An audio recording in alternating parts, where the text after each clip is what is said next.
गोकर्णपासून 50 kilometre अंतरावरती असणाऱ्या याना केव्हजला सध्या आपण आलेलो आणि इथं आल्यानंतर दिसेल तुम्हाला. आणि या आहेत त्या जगप्रसिद्ध याना केव्ज, जिथे निसर्गाचा रौद्रपणा आणि शांतता एकाच वेळी अनुभवायला मिळते.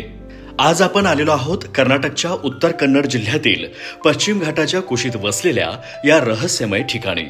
कोल्हापूर पासून सुमारे 300 किलोमीटर अंतरावरती असलेलं हे ठिकाण गोकर्ण सारख्या प्रसिद्ध पर्यटन स्थळापासून अवघ्या 50 किलोमीटरच्या अंतरावरती आहे. या ठिकाणी प्रवेश करताच तुमचं लक्ष वेधून घेतात ते म्हणजे आकाशाला गवसणी घालणारे 2 अवाढव्य काळे पाषाण, ज्यांना भैरेश्वर शिखर आणि मोहिनी शिखर असं संबोधलं जातं. काळ्या चुनखडकाची निसर्गाची अद्भुत किमया, आसपास पसरलेलं दाट सदाहरित जंगल आणि पौराणिक कथांची जोड यामुळे ही जागा अधिकच गूढ बनते.